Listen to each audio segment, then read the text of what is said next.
Hello hello, bienvenue dans Et si on avançait, le podcast de ceux qui ont choisi d'avancer. Je suis Marielle, consultante en organisation et en productivité et je partage avec toi chaque semaine mes conseils, mes astuces, mais aussi des interviews autour de ces deux thématiques afin que tu puisses avancer sur les projets qui te tiennent à cœur.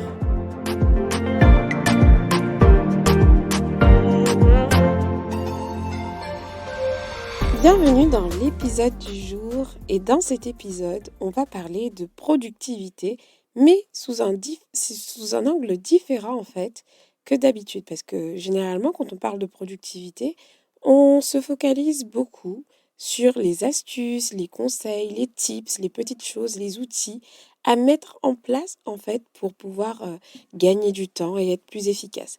Aujourd'hui, j'aimerais voir la productivité sous un autre angle et plutôt parler de choses qu'on néglige parfois et qui vont avoir un impact sur notre productivité. Donc ce sont des choses qu'on a déjà, qu'on possède, c'est parfois des façons de faire. Et du coup, ce qu'on va voir aujourd'hui, c'est qu'on va les passer en revue. On va voir comment elles influencent notre productivité de tous les jours et surtout pourquoi il est important de ne pas les négliger pour pouvoir maximiser euh, ta concentration, ta productivité afin de pouvoir avancer. Et donc, le premier élément qu'on va aborder ensemble, c'est la qualité du sommeil. La qualité du sommeil est quelque chose qu'on cherche des fois à négliger quand on veut être productif. Moi, je me rappelle quand je voulais être plus productive, quand j'ai commencé à me lancer dans plusieurs projets et que le temps me manquait parfois, j'avais qu'une envie, de ne pas avoir envie de dormir. Je rêvais qu'on puisse me prendre mon temps de sommeil et qu'on puisse me dire, Marielle, aujourd'hui, tu n'as plus besoin de dormir. Tu peux avoir ces 7 heures en plus et tu peux travailler avec. Waouh! J'aurais été tellement heureuse. Mais aujourd'hui, ce rêve n'est pas possible. Aujourd'hui, mon corps n'est pas une machine. Aujourd'hui, ton corps n'est pas une machine. Et donc, il est nécessaire que tu te reposes.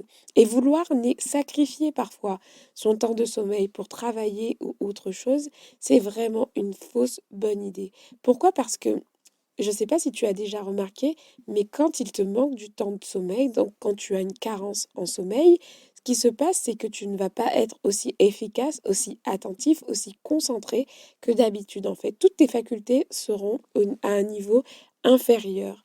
Le repos fait partie de la productivité et c'est pour ça que c'est important de ne jamais négliger ton temps de sommeil pour pouvoir travailler. À moins qu'il y ait une urgence, évidemment, mais c'est à éviter à tout prix et ce n'est pas une bonne idée du tout.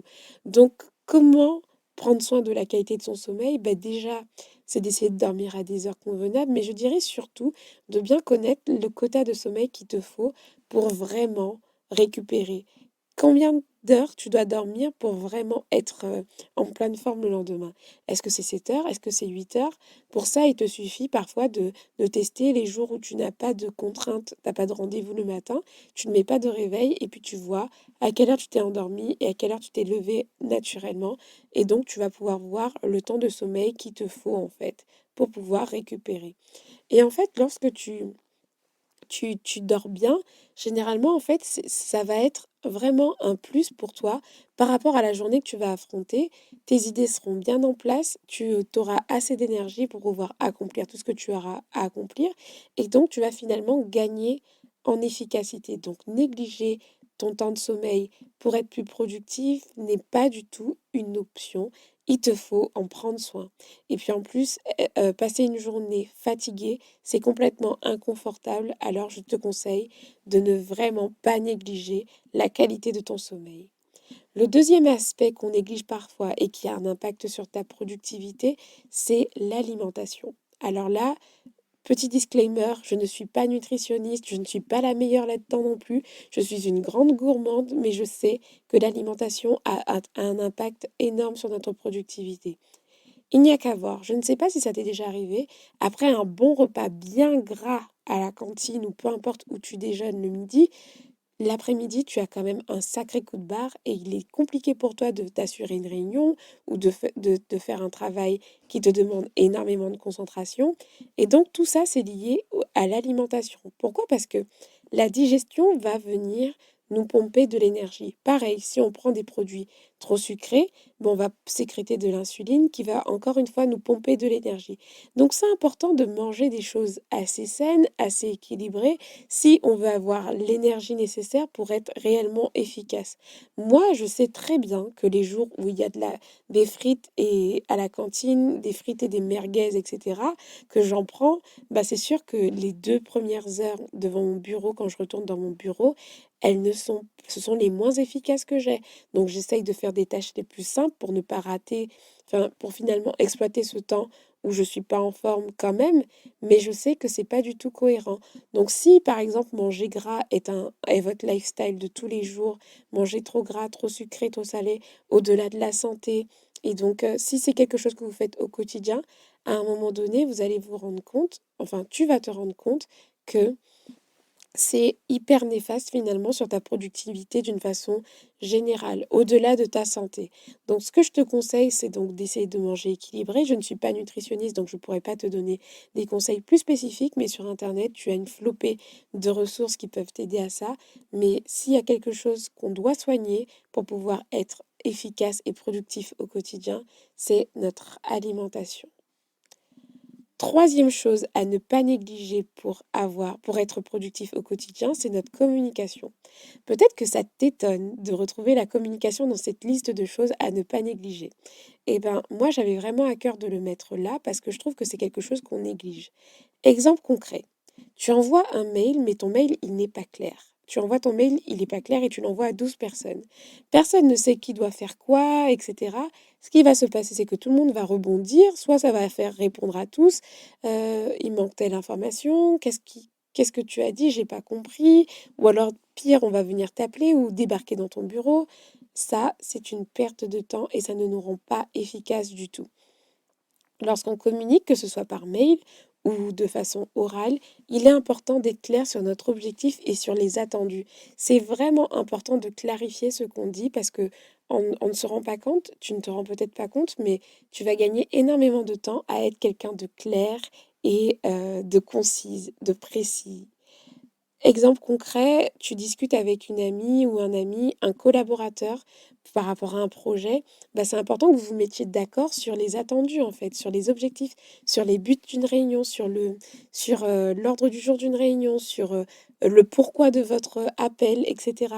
Pourquoi? Parce que vous allez gagner du temps en fait en le faisant.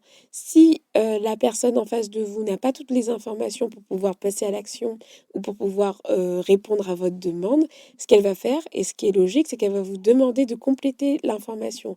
Donc, soyez proactif. Sois proactif dans ta communication. Donc, quand je dis proactif, c'est que faut essayer d'abord de baliser vraiment la plupart des questions que quelqu'un pourrait se poser, notamment par mail, et d'essayer d'être très clair pour éviter de perdre du temps après, soit pour déconstruire un truc qu'on aurait construit parce qu'on avait mal compris, ou soit pour échanger 40 000 mails ou 40 000 SMS pour expliquer finalement les choses. Donc soyons très clairs dans notre façon de communiquer et ne négligeons pas vraiment cet aspect-là parce que ça a un impact sur notre productivité. Ensuite, quatrième chose qui a un impact sur notre productivité et qu'on néglige parfois, c'est la prise de décision. Quand on a trop de choix, quand on a trop de choses, quand on n'a pas décidé, en fait, on perd énormément de temps. L'absence de décision est une perte de temps. Exemple, vous ne savez pas ce que vous allez mettre demain, et ben vous perdez un peu de temps le matin à chercher ce que vous devez mettre. Décider, décider, décider, décider, c'est hyper important. Si tu prends l'habitude de faire des choix, de choisir rapidement, en fait, ça va être plus simple pour toi d'avancer. Parce qu'il y a plein de choses, en fait, que tu ne fais pas, sur lesquelles tu n'avances pas, tout simplement parce que tu n'as pas décidé. Donc, les deux choses que j'aimerais te partager par rapport à la prise de décision qu'on néglige parfois, donc c'est par exemple au niveau des vêtements, des habits, je te donne un exemple concret, mais limiter les choix possibles, en fait. plus tu vas avoir des habits et plus tu vas avoir le choix. Par contre, si tu te limites à quelques petites choses, etc., tu sais, tu connais tes basiques, etc., bah, tu vas gagner un peu de temps. Donc là, je donne un exemple extrême. Je dis pas à tout le monde d'avoir une garde-robe minimaliste, mais j'espère que tu vois ce que je veux dire. Décider va t'aider à être productif parce que des fois, il y a des personnes qui sont en attente d'une réponse de ta part parce que tu n'as pas décidé. Et plus tu ne décides pas, en fait, et plus c'est du temps plus c'est du temps, en fait, qui va passer tout simplement. Et plus le temps passe, il y a une absence de décision et c'est du temps perdu. Alors prends l'habitude de décider le plus tôt possible. Bon, il y a des décisions qui méritent réflexion, donc donne-toi le temps de réfléchir, mais prends le temps de décider. Ne laisse jamais des situations traîner trop longtemps. Donc prends l'habitude de décider et puis évite de te donner trop de choix non plus pour pouvoir avoir le moins de choix à faire finalement dans ta vie. Cinquième point, et c'est un point hyper important pour moi parce qu'il fait partie en plus des quatre piliers de l'organisation dont je vous ai déjà parlé, que j'ai défini par rapport à ma méthode CMPO, où je te remettrai d'ailleurs les liens dans les notes du podcast, c'est le mindset, l'état d'esprit. Si tu as un état d'esprit qui n'est pas en cohérence avec tes envies en organisation et en productivité, le risque, c'est tout simplement de ne pas avancer et de ne pas être productive. Si tu crois que l'organisation et la productivité, c'est pour les autres, si tu crois que l'organisation, c'est pas pour toi, que c'est un truc qui ne te convient pas, que être très organisé finalement, ça va tuer ta créativité et ça va tuer ta spontanéité. Et si tu crois que être productif, c'est mal, c'est pour les personnes qui veulent accomplir trop de choses. Si tu penses plein de choses, en fait, ce que tu penses, en fait, finalement, va agir sur ta productivité. Et c'est là où, en fait, il y a un aspect vraiment qui est caché, en fait, derrière l'iceberg de la productivité, en fait. C'est toute la partie cachée, c'est le mindset, en fait. Si tu as un mindset, un état d'esprit qui est cohérent avec tes envies, avec ton envie d'être productif, tu vas être productif. Tu vois ce que je veux dire? Mais si tu te caches derrière des excuses ou des fausses croyances qui sont complètement limitantes, ça va être hyper compliqué pour toi d'avancer et d'être finalement réellement productif. Donc si tu dois prendre soin de ton mindset, prendre soin de son mindset, pour moi, c'est tout simplement le fait d'identifier quand on dit des bêtises, quand on dit des choses qui sont vraiment fausses. Par exemple, dire des phrases comme la productivité, c'est pas bon ou la productivité, ce n'est pas pour moi. En vrai, c'est faux. Donc, c'est avoir un radar à croyances limitantes, finalement, pour pouvoir les bousiller, les déglinguer et se dire que non, en fait, la productivité, c'est accessible. J'ai des ressources qui me permettent de l'être. Je vais me documenter et appliquer ce que je vois. Je vais être dans un état d'esprit proactif, en fait. Je vais pas être dans un état d'esprit pessimiste. Je ne veux pas avancer. Les autres, ils réussissent, mais c'est parce qu'ils sont riches. Enfin, voilà. L'état d'esprit, ça va vraiment avoir un impact sur notre productivité. Si on est quelqu'un, par exemple, qui va tout le temps se mêler des affaires des autres, on va perdre énormément de temps. Si on est quelqu'un qui se soucie du regard des autres, si on est quelqu'un qui va tout le temps chercher l'approbation des autres, eh ben, on va être pas productif parce qu'on va attendre toujours le oui de tout le monde, en fait, pour avancer. Et en fait, là, ça va avoir un impact sur notre productivité, mais qui va être vraiment infime parce qu'on ne va pas s'en rendre compte. Donc le mindset, c'est quelque chose sur lequel on doit travailler pour être productif.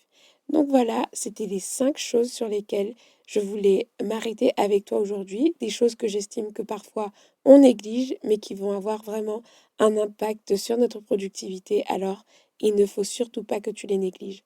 Donc je fais un récap. Le premier, c'est la qualité du sommeil. Le deuxième, c'est l'alimentation. Le troisième, c'est la communication, donc bien communiquer. Le quatrième, c'est l'absence de décision, donc l'indécision. Et le cinquième, c'est l'état d'esprit, le mindset. Donc du coup, ces 5 éléments, mais je pourrais en citer d'autres, hein, mais c'est sur cela que j'ai voulu m'arrêter aujourd'hui. Donc je vais m'arrêter là. J'espère que déjà avec ces 5 pistes-là, tu as déjà des pistes de réflexion pour gagner en productivité au quotidien. En tout cas, d'ici là, prends soin de toi. Je te donne rendez-vous à bientôt dans un prochain épisode. Et si tu veux, si cet épisode finalement t'a plu, n'hésite pas à le partager dans ta story ou à ta famille, peu importe, mais partage-le à quelqu'un à qui ça pourrait être utile. Et puis aussi, n'hésite pas à me laisser une note sur la plateforme sur laquelle tu m'écoutes. Ciao, ciao!